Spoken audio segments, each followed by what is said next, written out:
రాక్షస ప్రేమ ఎపిసోడ్ 3. బలవంతంగా గదిలో బంధించబడిన వెన్నెలను వీల్చైర్కే పరిమితమైన విక్రాంత్ బలవంతం చేయాలని చూశాడు. కింద పడిన అతనిని చూసి జాలిపడి ఆమె సాయం చేయగా అదే అదునుగా అతను మళ్ళీ ఆమెను లొంగ తీసుకునే ప్రయత్నం చేశాడు. అలా బెడ్పై వెనక్కి వలన విక్రాంత్ ఆమెను తన మీదకు లాక్కొని, "నువ్వు చాలా అందంగా ఉన్నావు" అంటూ ఆమె చెవి దగ్గర గుసగుసలాడాడు. ఆ మాటలకు వెన్నెల ఏమీ బదులివ్వకుండా మౌనంగా ఉండిపోయింది. "నీ పేరేంటి?" అని విక్రాంత్ అడగడంతో ఆమె పైకి లేవడానికి ప్రయత్నిస్తూ వెన్నెల అని బదులిచ్చింది. వెంటనే ఆమె నడుముపై పట్టును మరింత బిగిస్తూ, "నీకిలా నచ్చలేదా?" అని అడిగాడు విక్రాంత్. "అవును, నాకిది నచ్చలేదు, నన్ను వదిలేయండి" అని వేడుకుంది వెన్నెల. "ఎందుకు నచ్చలేదు?" అంటూ కోపంగా ప్రశ్నించాడు విక్రాంత్. దానికి వెన్నెల కూడా అంతే ధీటుగా, "నువ్వు నా గురించి ఏమనుకుంటున్నావు?" అని అడిగింది.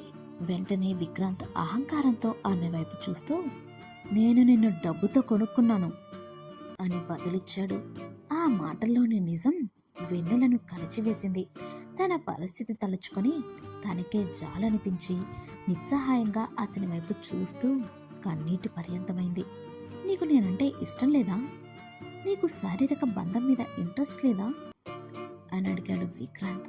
ఆ ప్రశ్నకు ఏ సమాధానం చెప్పాలో వెన్నెలకు తోచలేదు. పైగా విక్రాంత్ పరిస్థితి చూస్తే ఓ పక్క జాలి, మరో పక్క "సార్ చాలా మంచివారు మేడం" అని రాజమ్మ చెప్పిన మాటలు ఆమెకు గుర్తొచ్చాయి. అందుకే ఏ బదులు ఇవ్వకుండా సైలెంట్గా ఉండిపోయింది. అప్పుడే విక్రాంత్ వెన్నెల చుట్టూ చేతులు బిగిస్తూ, "నేను అందంగా లేనా?" అని అడిగాడు. వెన్నెల ఏమీ మాట్లాడకుండా గట్టిగా కళ్ళు మూసుకుంది. విక్రాంత్ ఛాతీ ఆమెకు ఎందుకో నచ్చేసింది. అతని శరీరపు వెచ్చదనం ఆమెలో తెలియని ఆశను నింపింది.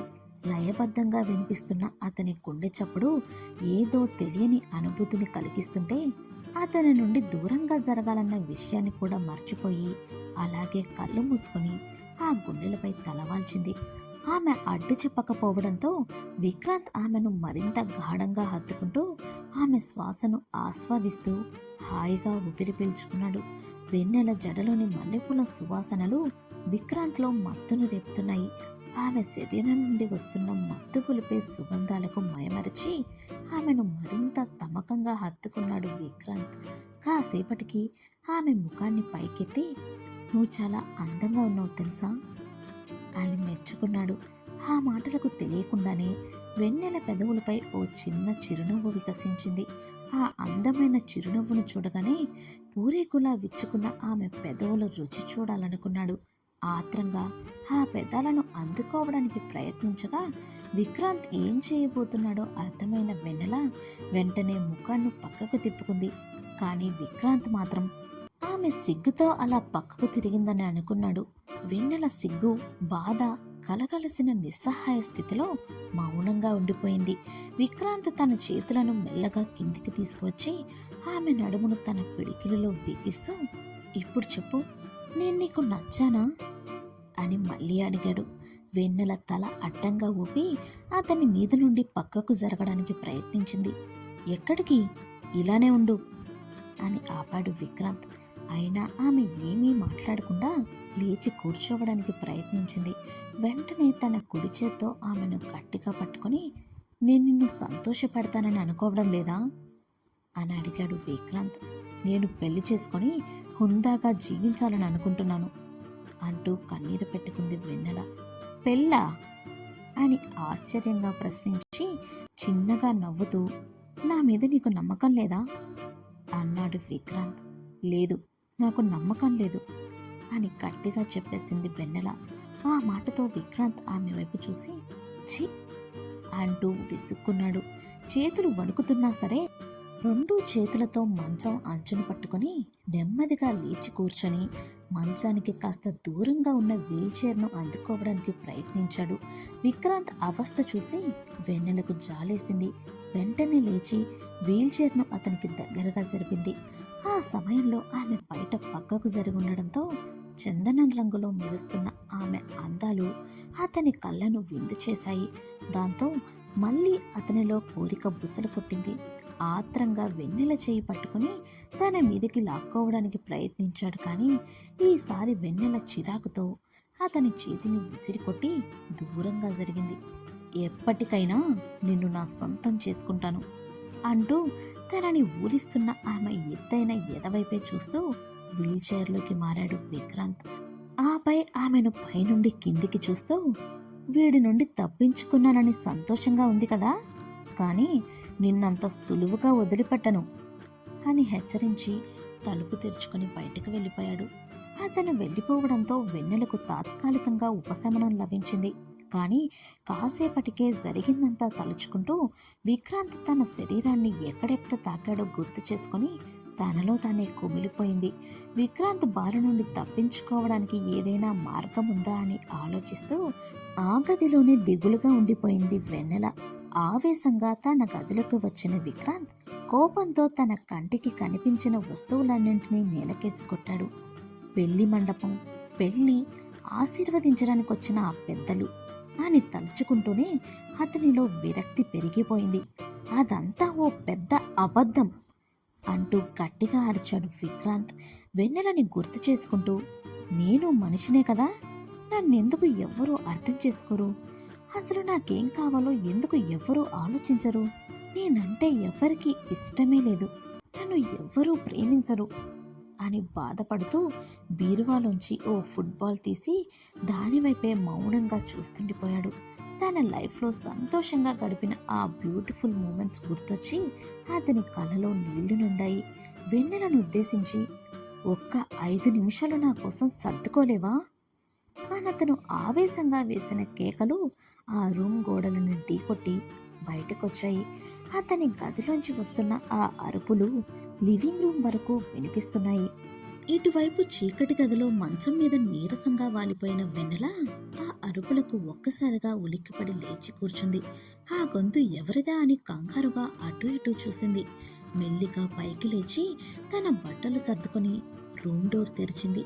బయట పని వాళ్ళంతా ఎవరి పనుల్లో వాళ్ళు బిజీగా ఉన్నారు. ఆ భయంకరమైన అరుపులు ఎవరివో అడగాలని ఉన్నా అక్కడ ఎవరిని అడగాలో అర్థం కాక బిక్కుబిక్కుమంటూ చూసింది వెన్నెల. అంతలో తన పనిలో బిజీగా ఉన్న మెయిడ్ రాజమ్మ వెన్నెలని గమనించి ఆమె దగ్గరకొచ్చి, ఏమైనా కావాలా మేడం అని అడిగింది. ఆ అరుపులు అని అనుమానంగా అడిగింది వెన్నెల. అదేం లేదు మేడం, మీరేం పట్టించుకోకండి, వెళ్ళి రెస్ట్ తీసుకోండి అంటూ వెన్నెలను తిరిగి రూమ్లోకి పంపించేందుకు ట్రై చేసింది రాజమ్మ. ఏం లేదంటావేంటి, ఎవరో పెద్ద పెద్దగా అరుస్తుంటే అంది వెన్నెల. రాజమ్మ భయపడుతూ, వద్దు మేడం, నా మాట వినండి, మీరు అటువైపు వెళ్తే సార్ కోప్పడతారు అని నచ్చ చెప్పింది. కోప్పడతారా? ఎవరు అంటూ కాస్త వాయిస్ పెంచి అడిగింది వెన్నెల. అవన్నీ మీరు తెలుసుకోవాల్సిన అవసరం లేదు మేడం, దయచేసి లోపలికెళ్ళండి అని బ్రతిమాలినట్లు చెప్పింది రాజమ్మ. వెన్నెలకు ఏం చేయాలో అర్థం కాలేదు. గత్యంతరం లేక తిరిగి తన రూంలోకి వెళ్ళి మంచం మీద అడ్డంగా పడి సీలింగ్కు వేలాడుతున్న ఫ్యాన్ వైపే బ్లాంక్గా చూస్తుండిపోయింది. ఇటువైపు ఏడ్చి ఏడ్చి అలసిపోయిన విక్రాంత్ తన వీల్చైర్ని గదిలో కోపంగా అటు ఇటు తిప్పుతూ తనలో రగులుతున్న బాధను కంట్రోల్ చేసుకోవడానికి ట్రై చేశాడు. కాసేపటికి కాస్త రిలాక్స్ అయిన విక్రాంత్ తన రూమ్లో ఉన్న కాలింగ్ బెల్ నొక్కాడు. విక్రాంత్ ఎప్పుడు పిలుస్తాడా అని రూమ్ బయటే వెయిట్ చేస్తున్న రాజమ్మ తలుపు తీసుకుని లోపలికి వెళ్ళి, చెప్పండి సార్ అని వినయంగా అంది. ఆమెకు తినడానికి ఏమైనా ఇచ్చావా అని అడిగాడు విక్రాంత్. మేడంని డిన్నర్కి పిలిచాను సార్, కానీ రాలేదు, బహుశా ఆకలిగా లేదేమో అని సమాధానమిచ్చింది రాజమ్మ. రాలేదా? రాలేదు కదా అని అలా వదిలేస్తావా అని సీరియస్ అయ్యాడు విక్రాంత్. అతని వాయిస్లో ఉన్న సీరియస్నెస్కి రాజమ్మ భయంతో తల ఉంచుకొని మౌనంగా ఉండిపోయింది. ఈరోజు డిన్నర్ ఏం చేసావు అని గదివినట్టుగా అడిగాడు Vikrant. Chicken fried rice, egg noodles sir అంటూ భయంగానే చెప్పింది రాజమ్మ. సర్లే, ప్లేట్లో సర్వ్ చేసుకుని తీసుకెళ్ళి తనకివ్వు, అవి తినడం ఇష్టం లేకపోతే వేరే ఏదైనా చేసివ్వు, ఏదేమైనా సరే తను డిన్నర్ చేసేలా చూడు అంటూ అదే సీరియస్నెస్ కంటిన్యూ చేస్తూ రాజమ్మకు స్ట్రిక్ట్గా ఇన్స్ట్రక్షన్స్ ఇచ్చాడు విక్రాంత్. సరే సార్ అని అక్కడి నుండి హడావుడిగా వెళ్ళిపోయింది రాజమ్మ. విక్రాంత్ చెప్పినట్టే 10 నిమిషాల్లో ఫుడ్ తీసుకొని వెన్నెల గదికి వెళ్ళింది.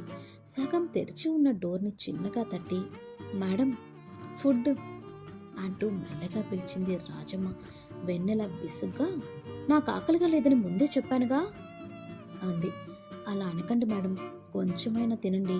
మీరు భోజనం చేయలేదని తెలిస్తే సార్ మాపై కోపడతారు అని బ్రతిమాలింది రాజమ్మ. రాజమ్మ మాటలు వినగానే వెన్నెలకు కోపం పెరిగిపోయి, వద్దని ఎన్నిసార్లు చెప్పాలి, ముందు బయటికెళ్ళు అని గట్టిగా అరిచింది.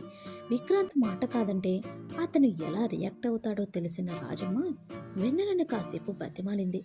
అయినా ఆమె వినకపోయేసరికి ఆ ఫుడ్ ప్లేట్ అలాగే పట్టుకొని డైనింగ్ హాల్కొచ్చి టేబుల్ మీద పెట్టి దిగులుగా నిలబడిపోయింది. ఏమైందక్క, ఎందుకలా దిగులుగా ఉన్నావు అని అడిగింది వంటలక్క దుర్గా. ఆ అమ్మాయిని డిన్నర్ చేయమంటే నా మీదే అరుస్తోందే అంది రాజమ్మ. మారా పిల్లని పంజరంలో చిలకలా ఆ గదిలో బంధించి పంచభక్ష పరమాన్నాలు పెట్టి తినమంటే ఎలా తింటుంది? ఇప్పుడు ఆ అమ్మాయి మనసు కష్టంలో ఉంది, కాస్త కుదుటపడడానికి టైం పడుతుందిలే అంది దుర్గ జాలిగా. ఇక తర్వాత ఏం జరుగుతుందో తెలుసుకోవాలంటే నెక్స్ట్ ఎపిసోడ్ కోసం ఎదురు చూడండి. మా ఈ స్టోరీ కనుక మీకు నచ్చినట్టయితే వెంటనే లైక్ చేయండి. అలానే మరిన్ని ఇంట్రెస్టింగ్ ఎపిసోడ్స్ కోసం మా ఛానల్ని ఇప్పుడే సబ్స్క్రైబ్ చేసుకోండి. Thank you.